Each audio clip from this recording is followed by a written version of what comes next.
Yo, what's going on, guys? It's Dude here, and today we're back with another setup video, this time for one of the most popular cars in the GR3 class, the Porsche 911 GT3. Now, this 911 is extremely good, especially maxed out, full power and minimum weight. I want to throw a disclaimer out there since I assume this is going to be one of my more popular setup videos. All of these setups that I'm putting out are with the power on maximum and the weight on minimum, just to kind of see the maximum potential of the car within the sandbox of the game. Now, I may make a video on how you can translate these tunes to BOP. Many of them will work as is just fine with the BOP, of course with a shortened transmission to accommodate the lesser speeds. But I'm definitely going to make a video maybe on some of the changes that you can make to cater the setup to be good at BOP as well as maxed out. But that's kind of an idea for another day. For the time being, we're obviously going to get into the Porsche 911 here. If you guys enjoy this setup and or the video, be sure to leave a like and a comment. I really appreciate that. Also, subscribing to the channel really helps me out. Also, 85% of you that are watching these videos are not subscribed to the channel. So if I can make that ratio a little bit better, I would really appreciate that.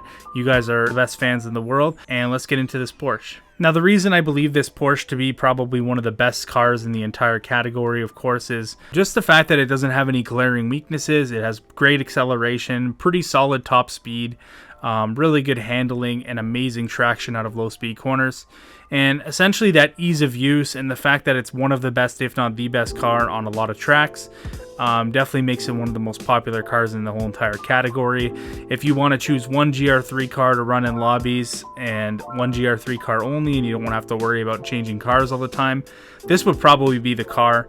Like I said, it's fantastic, and I look forward to giving you guys this setup. Now, here we are in the 911 setup. I have the medium speed transmission on currently. Essentially, this is the setup. It's pretty basic for a car that has a lot of stability. Now, because it is MR, I can't just get away with running 565 on the drivetrain, so I have 560/29, so when I lift off the throttle, the car has a little more stability. If you find the car's oversteering a bit, you could always move that to 60 as well to help it out a little bit. But you saw the transmission, it's pretty basic. I don't think there's a transmission flip on that, so you should be good. Again, another stability change is this ride height as well. If you feel like the car's a little bit unstable for your taste, bring the ride height up accordingly. But yeah, the setup is pretty self-explanatory. It's really enjoyable, and it's one of my oldest setups, and that's just simply because it works. And I'm really proud of this one, and I think you guys will enjoy it too. Of course, I sometimes forget to mention this, but if you're running it on a track with a longer straight, you can move the final gear to the left and make the transmission longer so that you can accommodate those higher speeds. Yeah, there's not really much else to say about the car. It's super fast. It's extremely strong on 90% of the tracks on this game. And I'm going to show you guys a hot lap on Alsace Village. I feel like this track definitely accentuates the car's strengths. So yeah, without further ado, let's get into it. So here we are at Alsace Village. Now this is a fantastic track for this car. Obviously a lot of small traction zones along with some high-speed corners, which the Porsche can definitely get down in. Now coming up to T1, this is pretty decently hard braking zone, but you want to quickly ease off the brakes, get the car as close to the bottom as you can. It's all about traction exiting, and the Porsche, there's no better car out of that corner than the Porsche. The traction out of there is immaculate. And we go down the straight here. This transmission's a little long for this track, but we're going to use 6th gear just because we can. Hard on the brakes again. You want to really late apex this. Put it into 2nd gear. You can use 3rd there, but I like to use 2nd sometimes. Again, set up this corner. It's a long, sweeping left-hander. Car will get a little bit of understeer on throttle through here, but if you get it right, it's pretty easy to predict. Hard on the brakes again. This is another corner. You have to be quite precise. You want to get on the curb, but not too far to the inside. Otherwise, it can cause you some major problems. Follow-up section here. Line it up to the outside. Again, another very blind late apex. You get back to the throttle nice and early, or as early as you possibly can.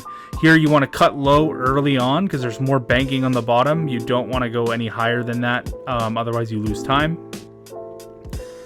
Coming out of that corner, which is another tough one.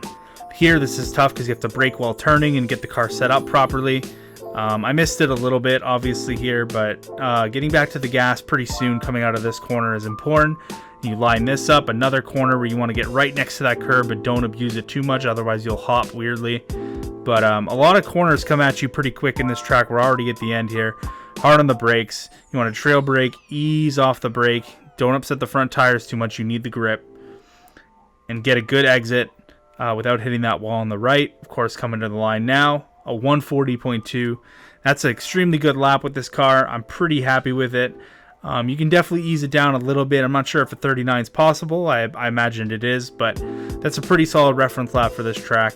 And coming from one of the best Group 3 cars, I wouldn't expect anything less. So yeah, once again, guys, thank you so much for watching. I really hope you enjoy this setup. This is definitely one of my holy grail Mount Rushmore type of setups that I've had for a long time, and I've been asked for it.